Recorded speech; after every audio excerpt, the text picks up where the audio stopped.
It looks like House of the Dragon's final episode was accidentally leaked online early once again. There are videos all over social media revealing what happens in nearly every major scene from the finale. Now, from what I've seen already, it seems this will be House of the Dragon's most divisive episode. The Game of Thrones and A Song of Ice and Fire fandom is already in mass hysteria now that they've seen how the season will end. In this video, I will describe what happens in the final episode. HBO has already started to remove all the videos from social media, therefore I'll basically have to summarize everything from memory. I also won't be able to show you any of the footage, otherwise HBO will have the video deleted. Now let's go ahead and go over all the scenes that were shared online. In one of the most divisive scenes from the episode, Alice Rivers shows Daemon how to see some of the major events throughout Westeros' history with the help of the werewood. In the scene, Daemon is shown setting his hand on the werewood's face like Bran Stark did in Game of Thrones. He then sees a three-eyed raven, as well as the younger version of Brynden Rivers, also known as Bloodraven, who does have the wine-stained birthmark on his face. Now I must admit, I was very excited when I saw this because Bloodraven is one of my absolute favorites from all of A Song of Ice and Fire. Once again, it looks like Bloodraven is the mastermind who's orchestrating these events. I've always been of the belief that he was the one who was setting major events in motion as a way to reach a certain result. After he sees this image, Daemon is shown one of the White Walkers who is surrounded by the army of the dead out beyond the wall. I thought one of the most shocking things about this scene was the White Walker design. Its face looked like third-grade animation. I think it would have been acceptable to recycle an old White Walker scene from the original show. Now there's also a dead dragon, who I assume is Daemon's dragon Caraxes. The reason why I think it was his dragon is because they also showed Daemon falling into the water and sinking down below. I imagine that's a scene from the Battle of the God's Eye when Daemon finally faces off against Aemond and Vhagar.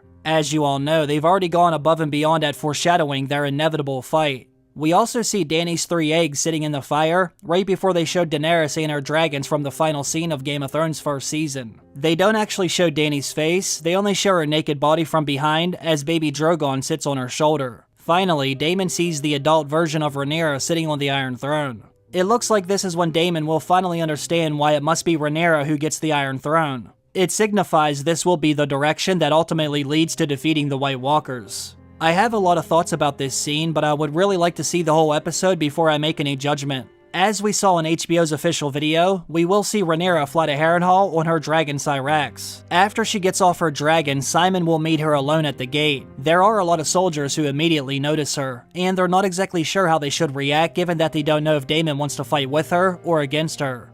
When Daemon finally sees her, they have a conversation in High Valyrian. He smiles and says he was not expecting her to be there. As you can imagine, Rhaenyra wants to know if she still has his allegiance. After a few moments of silence, Daemon finally says winter is coming, and they need to stand against it. He said Viserys made her the heir for a reason, and he's meant to serve her. Daemon now feels she will be the one who unites Westeros. At the end of the scene, Daemon and all of his rivermen are now ready to fight for Rhaenyra. On Dragonstone, Jace has a confrontation with Ulf the White. He makes a remark about Jace having dark hair, which obviously makes him very upset. Now that Ulf the White has a dragon of his own, he basically sees himself as Jace's equal. A very angry Jace makes a remark about feeding Ulf the White to the dogs. Later in the episode, Rhaenyra has all the dragon riders over for dinner. It's a scene involving Rhaenyra, Jace, Baela, Adam, MC Hammer, and Ulf the White. Once again, Ulf the White is very drunk and being disrespectful. He says he will do great in battle because he's not afraid like everyone else. Adam of Hall says they will find out soon enough. In King's Landing, Alicent asks Helaena if she would ever leave the city. Alicent no longer feels safe in the city, so she wants to leave with Helaena and her granddaughter Jaehaera. The only thing is, Helaena doesn't know where they would go. This is when Aemond suddenly walks in and demands Helaena ride her dragon in a battle with him. Alicent has to actually stop Aemond from yanking her out of the room. That's when Aemond said his mother is weak, and she's the reason why they're in this mess. Alicent says Aemond is obsessed and angry, and she fears he will burn down the entire realm over the smallest humiliation. Later in the episode, Aemond will find Helaena again. Now he sounds afraid as he has water in his eye. Aemond still wants Helaena to fly with him on her dragon Dreamfire. He says they have a sacred role as dragon riders. That's when Helaena reveals that she knows he burned Aegon during the battle. Aemond denies it immediately. Helaena says, "What are you gonna do if I don't join you in battle? Will you burn me like you did Aegon?" Aemond says he could have her killed, but Helaena says it wouldn't matter. It would not help him in any way. She also reveals she has seen what will happen. She says Aegon will sit on a wooden throne as king again, and Daemon will be dead. In fact, she says he will be swallowed up by the God's Eye. I only wish they weren't so heavy-handed with their foreshadowing in this episode. They're making it very obvious about what happens with Aemond and Daemon. Rhaenyra has a small scene with the Sea Snake as well. He said she should strike now that she has the advantage. He also said Aemond might get Helaena to fight with them. Alicent has her guard help her get the Dragonstone where she can have a secret meeting with Rhaenyra. Alicent says something along the lines of how she has lost her way, and she mentions how she resented Rhaenyra. She also admits to engaging in lustful sins. She even refers to Sir Criston Cole as her lover. Now, Rhaenyra scoffs at this, but Alicent says she should not judge her for the same sins she had done herself. Alicent then tells Rhaenyra about how she wants to run away with Helaena and Jaehaera. But Rhaenyra says it's too late, just like Alicent said to her during their conversation at the Sept. Now Rhaenyra wants to know why she told her about wanting to run away. This is when Alicent agrees to help Rhaenyra take King's Landing. Alicent says Aemond will be flying on his dragon north, therefore she can have the guards drop their weapons and stand aside while they open the gates for her. She's basically giving her a way to get the city without any bloodshed. Rhaenyra wants to know Aegon's status. Alicent says his injuries are horrific, but she can most likely get him to bend the knee. Rhaenyra gets upset over this because Alicent is looking for a way to keep him alive. They show Alicent biting her nails the same way she did when she was much younger. Rhaenyra says they must behead Aegon, but Alicent doesn't say anything to this. Now, I'm not exactly sure how the scene ends, but Rhaenyra does allow her to leave Dragonstone safely. In King's Landing, Aegon says the Maester is a good man. Aegon admits that his little Dickie was injured during the battle.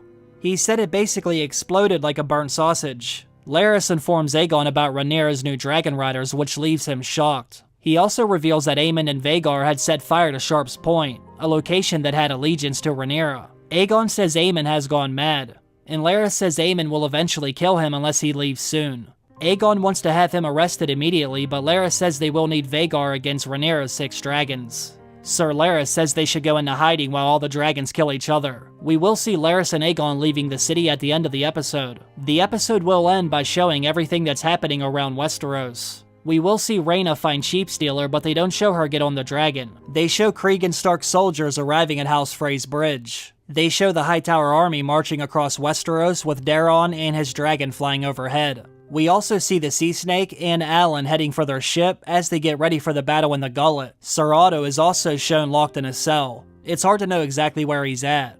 The Lannister army is also marching across Westeros, and we see Tywin Lannister and the warships sent by the Triarchy as he heads for the Gullet himself. For those of you who don't know, the Battle of the Gullet will happen at the beginning of next season. This is when the Sea Snake and his Valyrian fleet will face off against 90 ships that were sent by the Triarchy to help the Greens. It will be one of the bloodiest sea battles in Westerosi history. We will also get a shot of Daemon and his massive force at Harrenhal. The episode ends with us getting a glimpse of what will happen next season. All of these armies and dragons are about to slam into each other head first. Almost every dragon has a rider, and there's now thousands of soldiers who are ready to fight as well. The final shot of the episode shows Alicent looking out across the sea. As I said before, this episode has divided the fandom even more. They have made some drastic changes from the source material. I want to reserve my judgment until I'm able to actually watch every scene from the episode in the right order. We are missing a lot of information because this was only half of the episode. I'm sure a lot of fans will hate this if they were hoping they would adapt everything exactly the way it was written in Fire and Blood. And I'm sure a lot of fans don't mind what they've done with the show if they're able to separate it from the book. Let me know how all of you feel about these scenes down below. Are you happy with the finale, or do you want to see something else? Also, let me know if you were able to watch any of these scenes before HBO had them taken down. They were all over social media last night, but it looks like most of them are now gone. As always, I want to thank all of you for watching another video. I hope all of you have a great day. I will see you again very soon. Bye.